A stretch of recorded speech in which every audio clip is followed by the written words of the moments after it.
Neighbor, I'm going to take today, tomorrow, and Saturday. So enjoy.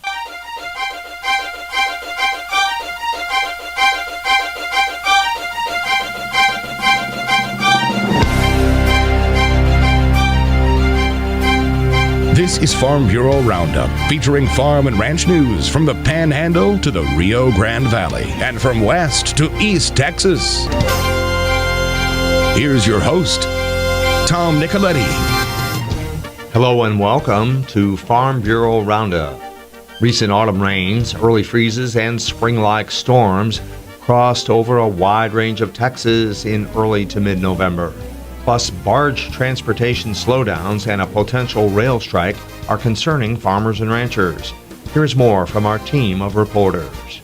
We are cold and wet in Central Texas. This is Dr. Shane McClellan, and I'll have more from Waco. This is James Duncan in Marshall. Parts of East Texas are recovering from the storms that recently passed through this area, from tornadoes to high winds. Didn't damage the hunting season, though. It's in full swing. This is Jim Hearn in the Rio Grande Valley. Extreme South Texas gets its first real cool front. A very busy time now for Valley agriculture. We'll have those stories and more in today's report. Cooler temperatures have slowed down pasture grass growth across South Texas. This is Harvey Buring reporting from the Corpus Christi area. Central Texas received an early season freeze. The earlier than normal cold temperatures hit the region as cool season forages continue their growth and warm season forages are going dormant. Dr. Shane McClellan has more from Waco. Our current weather is wet and much cooler, and that's really what we would expect in mid-November. We are finally having some normal weather for our area. I typically expect a freeze in our area around November 15th. And it came a few days earlier this year on November 12th at 32 degrees. And then again on November 13th at 26 degrees. The daytime temperatures have been sunny and warm, while of course the nights have been much cooler.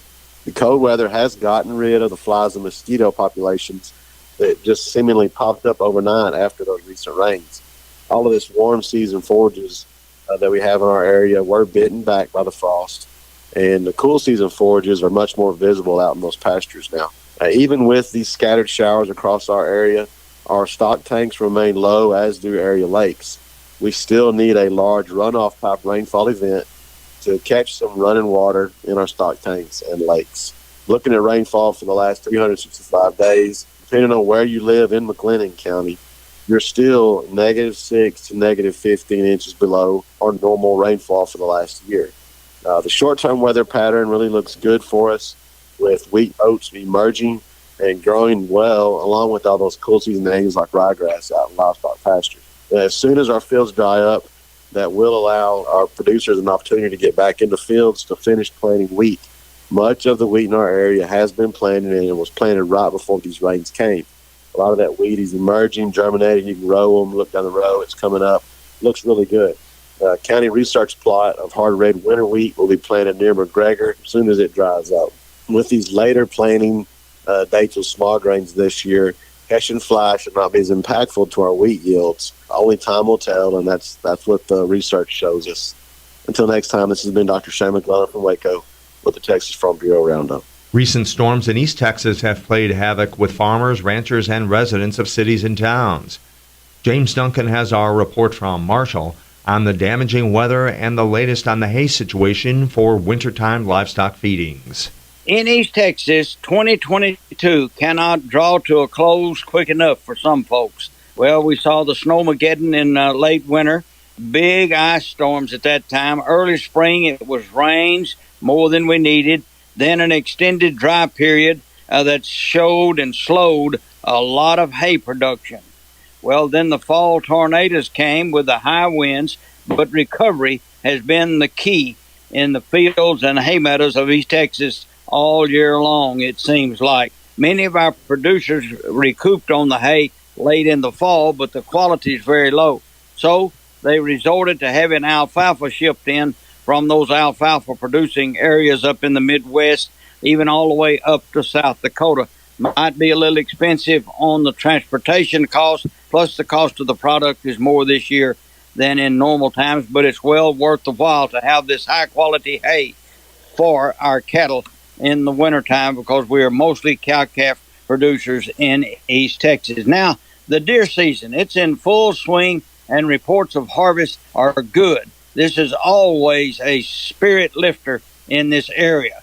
And then we also have people coming in from out-of-state areas where they are leasing farms and ranches for day leasing, and this is adding extra income to the people's pockets, so they are appreciative of that, and it is worked very well for us here in the area. So we look forward to that industry growing in the future as well.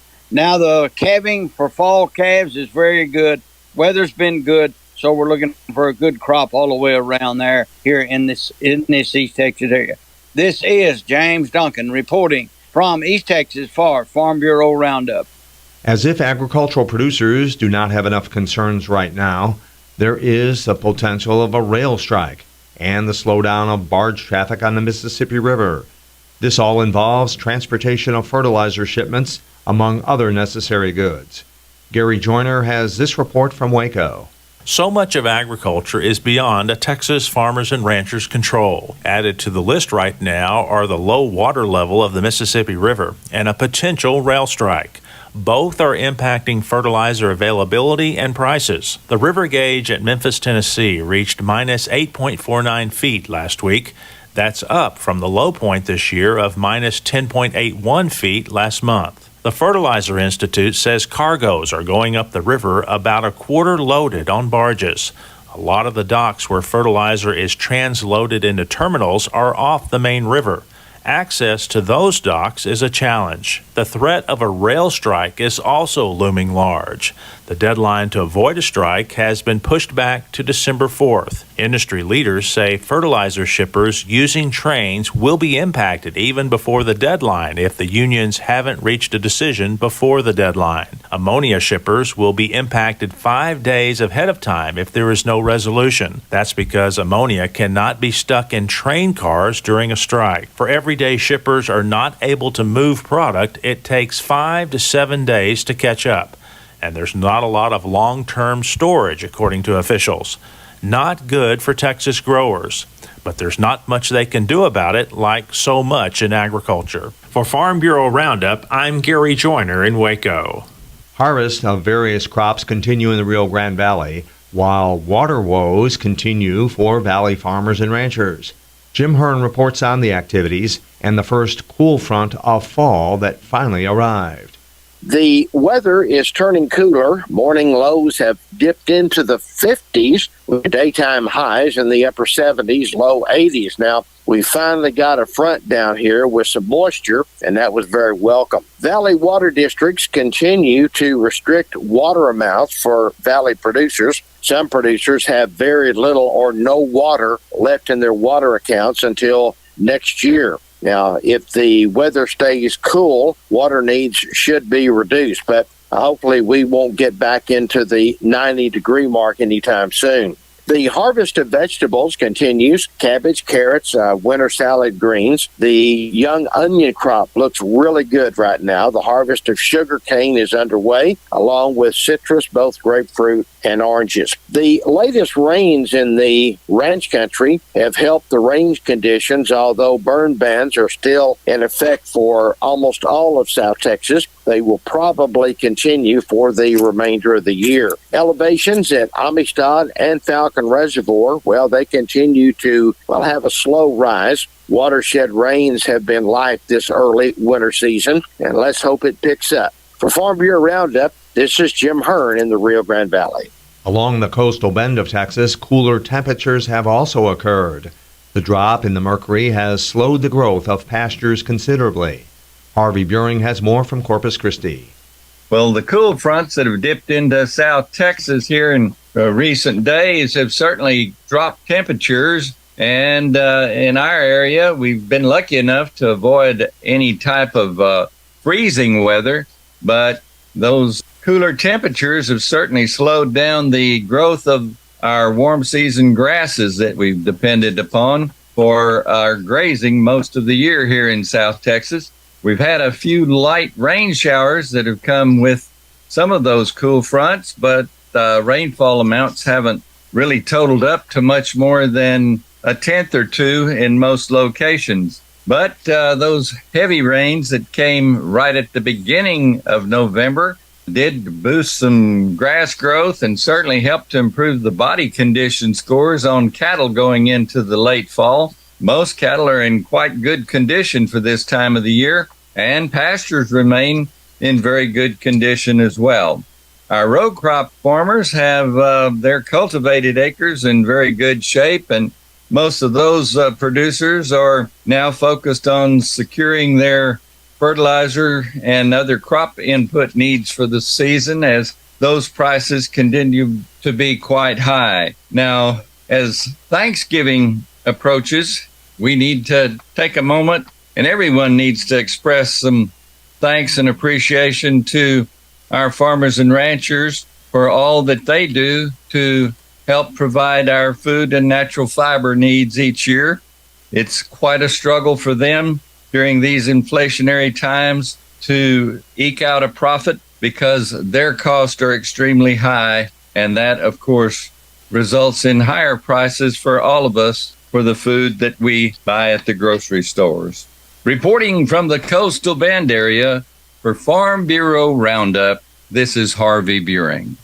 We close today's program with Eddie Griffiths out in West Texas. And Eddie, weather-wise, in the month of November so far, as we've reported earlier in the show, early freeze in central Texas, storms up in northeast Texas, and much cooler temperatures along the Coastal Bend and into the Rio Grande Valley. What have the temperatures looked like here recently there in the Lubbock area and South Plains? Cold, Tom. We finally gotten below the freezing mark, and I think that was beneficial. Quite a few producers that maybe didn't want to spend any more money on that cotton crop using harvest aids, and finally getting that killing freeze is going to be very beneficial to them. Even for the guys that have gone out there and defoliated, I think that hopefully it'll help them as far as getting what little of this cotton crop we have, getting it out. What about the freeze impact on any winter crops that have been planted? As far as, the freeze on any small-seeded crops or anything like that, it all still looks all right. We've had some pretty good moisture. We haven't had any in the past few weeks, but we've had enough to get like our wheat crop established and enough moisture for it to go ahead and thrive and move along. But it looks like for the rest of the week that we're going to see colder temperatures, well below freezing, and that's something that we've been waiting for here and kind of not used to. The overnight temperatures fell about how low so far? Oh, we've seen temperatures get down to 24, 25 degrees, and could see it get a little cooler than that, but definitely a change from what we saw a week ago. It was almost like summer temperatures, and then we went from summer to straight into winter. Eddie, thanks for that report. Thank you, Tom. That is Eddie Griffiths reporting for us today from Lubbock. Tom Nicoletti, we appreciate you helping us out, letting us take a day off on Thanksgiving. Neighbor, now let's check those grains. It's courtesy of the USDA. Corn through the Texas Panhandle, 776 3/4 to 806 3/4, down 2 3/4. Milo 686 to 723 3/4, down 2 3/4. Hard red winter wheat 865 to 915, down 8 3/4. Texas cotton, East Texas 114 bale, 79.82 to 80.17. West Texas 508 bale at 80.17 to 81.67. That made the 622 average 80.45. Neighbor, looks to me like that's it for the best darn farm show in Texas. No brag, just fact. We're going to take a couple of days off, so we appreciate the Texas Farm Bureau Radio Network for allowing us to use their programming in our absence. God bless you, neighbor. Have a prayerful Thanksgiving. Good day.